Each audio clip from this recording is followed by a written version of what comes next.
everyone, Dr. Whitney Costers here. Join me today while we discuss the act of eating babies and wearing their skins as fancy gloves. Yep, today's lecture is on Jonathan Swift's A Modest Proposal, a pamphlet in which Swift proposes just this in order to address the impoverished state of Ireland in the 18th century.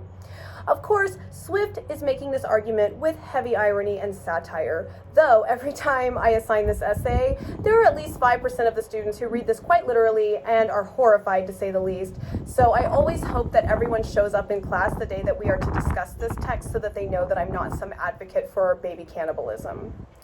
Since you must read this satirically and ironically, we need to define both of these terms. Satire is a rhetorical device that attacks its readers in order to compel them to act on their already established moral compass. This is different from sarcasm in that sarcasm is meant simply to attack. It does not ask its readers to act like satire does. And irony is a rhetorical device that says one thing but really means another. Let me give you very brief context why Swift even wrote this pamphlet in the first place. In a nutshell, in the 18th century, Ireland was entirely dependent upon England because England, worried about possible political or religious insurrections from Catholic Ireland, perhaps with the help of Spain, made concerted efforts to maintain this power dynamic. A weak and dependent Ireland could not threaten England, and the means by which Ireland was kept weak were profitable for the English. As a result, Ireland was an impoverished, overpopulated country struck by famine and massively overtaxed with no autonomy. Swift was an Irishman who was part of the English aristocracy and a clergyman in the Church of England. He, along with other members of the English aristocracy, lived in Ireland to ensure that the Irish didn't rise up against England. So Swift was a first-hand witness of the disastrous conditions that were exacerbated by the strict regulations, trade restrictions, and the cruel choices made by English landlords who overtaxed the Irish and then didn't funnel that same money back into the Irish economy. Swift was, to say the very least, frustrated with the indifferent attitude of the Irish people, and he had actually made very serious appeals and proposals to Irish Parliament to tax landlords, fund Irish industry, and adopt modern agricultural techniques, but he was consistently ignored. So out of frustration, he wrote this rather extreme proposal to catch people's attention. This is an essay that I always teach in my composition courses because it lends itself so well to performing a rhetorical analysis. Rhetoric, by the way, is just the way one uses language to deliver a message to a specific group of people. So, I will mention here and there how Swift employs purpose, target audience, argument, ethos or credibility, pathos or emotion, and logos or logic throughout this appeal. Already off the bat, the title is suspect. The full title is A Modest Proposal for Preventing the Children of Poor People in Ireland from Being a Burden to Their Parents or Country, and for Making Them Beneficial to the Public. Such a title is certainly not modest, right? So this contradictory dynamic makes the essay suspect right away. Now, when you're doing a rhetorical analysis, one of the first things you need to establish is target audience. This is a very specific group of people that the author is trying to appeal to. And more often than not, the author is not explicit in who his or her target audience is. So it's something that you, as the reader, must discern by investigating the sort of language and rhetoric that are employed throughout the text. In A Modest Proposal, Swift gives us clues, like when he describes the problems in Ireland and refers to the beggars who demand our charity in the streets. Further, he starts the piece out by saying, "It is a melancholy object to those who walk through this great town when they see the streets crowded with beggars of the female sex, followed by children, all importuning every passenger for an alms." And later, when he is explicitly talking about the sale of babies for food, he says, "Children at a year old may be offered in the sale to the persons of quality and fortune through the kingdom." This tells us that Swift is speaking to his contemporaries, the English aristocracies, the English government, those outsiders who have the luxury and privilege just to be voyeurs of the problem and not suffer the problem itself. And as you move through the piece, it's clear he's speaking to the English when he proposes to commodify and eat babies for the benefit of parties and summer boots for fine gentlemen. No mother is going to be compelled to give up her baby to the act of cannibalism to serve the very people who are keeping her in an impoverished state. I mean, no mother would do this under any circumstance. So, we know the target audience is not the Irish, it is clearly the English aristocracy. Now that we know to whom Swift is speaking, what is his purpose and how does he use the most appropriate rhetoric to argue his point and appeal to this audience? Well, he claims his purpose is to prevent poor children from being a burden and instead transform them into a benefit to the public, that is, eat them and support other facets of the economy.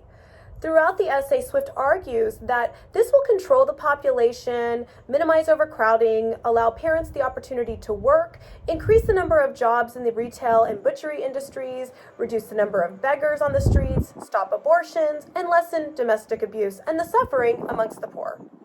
But this is all said ironically. His real purpose is, of course, to stop the impoverishment and abusive conditions under which the Irish are forced to exist by forcing the English to confront the major role they play in creating and maintaining these circumstances. This entire piece is an attack on the English with the hope that they will redeem themselves by enacting real change. But how does Swift manage to do this? By making brilliant rhetorical choices at just the right time. The first thing he does is he sets up the problem, which he outlines as impoverished and hungry beggars with multiple children on their backs, roaming the streets, eventually resorting to selling themselves into slavery, thievery, abortion, or abandoning Ireland altogether for the enemy, Spain. But it takes him 8 paragraphs, long paragraphs, before he starts to present his solution, which is to commodify and eat Irish babies. And this is a smart move. By setting up the problem and earning our sympathy and outrage, he puts the reader in a position to be more open to his rather extreme suggestion than if he just came right out and said, Ireland's suffering from poverty, let's fix this by eating all their children. No one in their right mind would continue reading this piece. Swift has also done an excellent job in appealing to ethos, pathos, and logos in these first 8 paragraphs. First, he establishes ethos or credibility by telling us that he has turned his thoughts for many years upon this important subject and maturely weighed the several schemes of other projectors, and I have always found them grossly mistaken in their computations.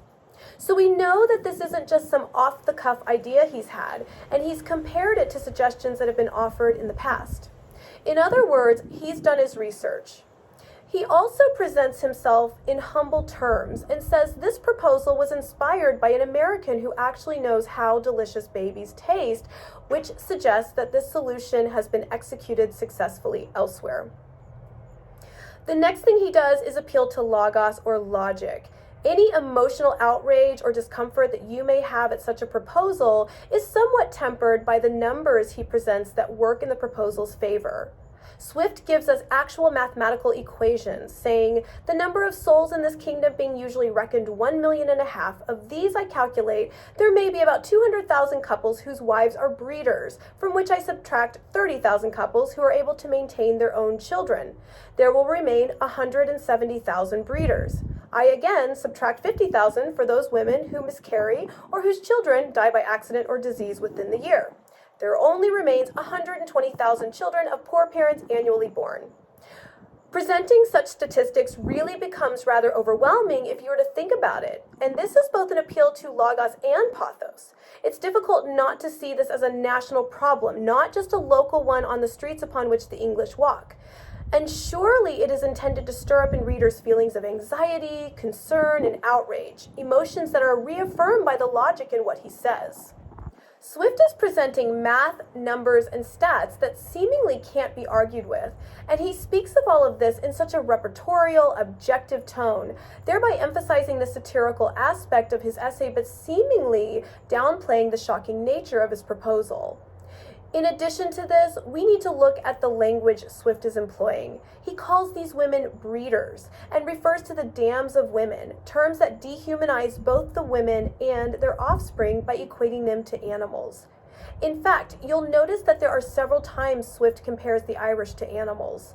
Such a rhetorical choice makes it easier for readers to become more open to the idea of cannibalizing and commodifying the very souls that Swift refers to them as at one point.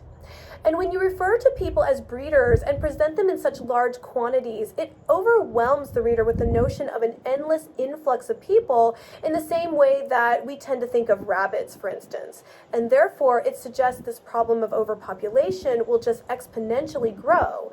And of course, this is yet another appeal to pathos. And ironically, in the midst of discussing women as breeders, Swift says, "It is utterly impossible by all the methods hitherto proposed, for we can neither employ them in handicraft or agriculture, we neither build houses nor cultivate land." But this isn't true, and Swift very well knows it. He is calling out very real solutions to the poverty and unemployment problem in Ireland that everyone knows are just deliberately being overlooked by the English. In ironic ways, Swift appeals to pathos when he informs and then reminds his audience how delicious and economical babies are, and that these babies will also fulfill other necessities, such as the need for gloves and boots. But all the while that Swift is proposing ways that the English may benefit from the cannibalization of the Irish, he is really attacking them. And some of these attacks are more explicit and obvious than others. At one point, he says, "I grant this food will be somewhat dear and therefore very proper for landlords who, as they have already devoured most of the parents, seem to have the best title to the children." In other words, he is saying to the English, you've metaphorically cannibalized the Irish parents by taking away their means to live and survive. You may as well literally eat their children. What's the difference, really? Is one really any more morally reprehensible than the other? By paralleling the unthinkable acts of cannibalization to what the landlords have already done to the Irish, Swift means to employ pathos by hoping to incite feelings of shame, remorse, guilt, and hopefully action in these landlords. Now, there are many, many more appeals to ethos, pathos, and logos throughout this essay, but I'm going to leave you with this. Ultimately, though, you can't help but be in total admiration of how brilliantly written this essay is. One of the most striking things about this essay to me has always been how eerily it starts to make sense. With all the techniques I've discussed in this lecture, Swift has a way of disarming his readers, making them feel more shock at the problem rather than at the solution. And this, of course, is the real point that Swift is making. What does it say about the situation at hand if this satire can easily be interpreted as serious?